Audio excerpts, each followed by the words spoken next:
सीता जी सबकी बातों का संकोचवश कोई उत्तर नहीं दे पाती हैं, पर इन सब बातों को सुनकर कैकेयी गुस्से में उठती है और वह मुनि के वस्त्र, आभूषण, माला, बर्तन और कमंडल आदि लेकर श्री रामचंद्र जी के सामने रख देती है और कोमल वाणी से कहती है, हे रघुवीर, राजा को तो तुम प्राणों के समान प्रिय हो।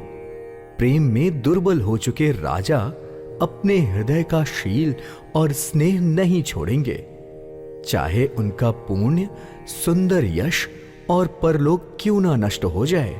पर तुम यह बात समझ लो कि वह तुम्हें वन जाने के लिए कभी नहीं कहेंगे। ऐसा सोचकर जो तुम्हें अच्छा लगे वही करो। माता की सीख सुनकर श्री राम जी को बहुत सुख प्राप्त हुआ, परंतु राजा को कैकेयी के वचन बाण के समान लगे।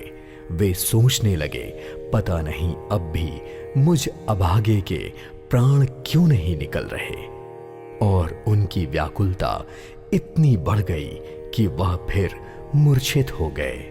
यह देखकर वहां उपस्थित सभी लोग व्याकुल होने लगे। किसी को कुछ सूझ नहीं रहा था कि अब वह क्या करें।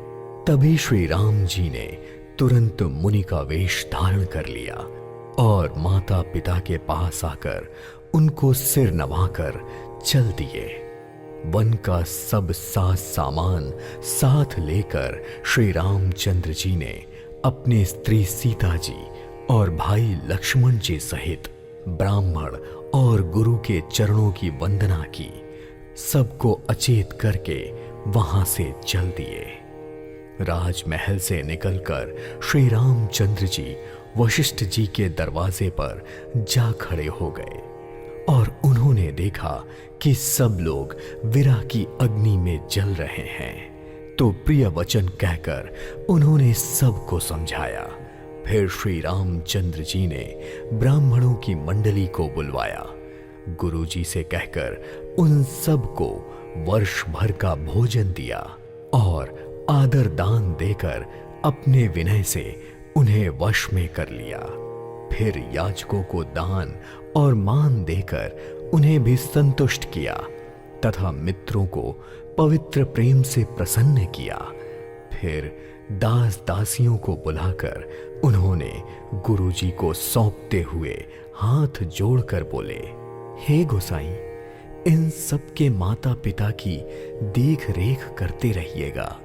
श्री रामचंद्र जी बार बार दोनों हाथ जोड़कर सबसे कोमल वाणी में कहते हैं कि मेरा सब प्रकार से हितकारी मित्र वही होगा जिसकी चेष्टा से महाराज सुखी रहेंगे। हे परम चतुर सज्जनों, आप लोग सब वही उपाय करिएगा जिससे मेरी सब माताएं मेरे विरह के दुख से दुखी ना हो। इस प्रकार श्री रामचंद्र जी ने सबको समझाया और हर्षित होकर गुरुजी के चरण कमलों में सिर नवाया। फिर गणेश जी, पार्वती जी और कैलाशपति महादेव जी को मानकर तथा उनका आशीर्वाद पाकर श्री रघुनाथ जी चल पड़े। श्री राम जी के चलते ही सभी लोगों में बड़ा भारी विषाद हो गया। नगर में ऐसा हाहाकार मचा कि सुना ही नहीं जा रहा था। लंका में बुरे बुरे शकुन होने लगे। सारे अयोध्या में अत्यंत शोक छा गया और देवलोक में भी देवता हर्ष और विषाद दोनों के वश में हो गए। हर्ष इस बात का था कि अब राक्षसों का नाश होगा और विषाद अयोध्या वासियों के शोक को देखकर था।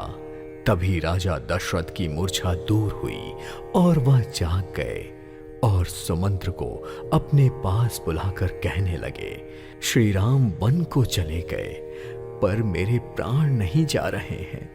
न जाने ये किस सुख की आशा में शरीर में टिके हुए हैं। इससे अधिक बलवती और कौन सी व्यथा होगी। जिस दुख को पाकर मेरा प्राण शरीर को छोड़ेगा। फिर धीरज धरकर राजा ने कहा, हे सखा, तुम रथ लेकर श्री राम के साथ जाओ। अत्यंत सुकुमार दोनों कुमारों को और सुकुमारी जानकी को रथ में बैठाकर वन दिखाकर 4 दिन के बाद उन्हें वापस लौटा ले आना।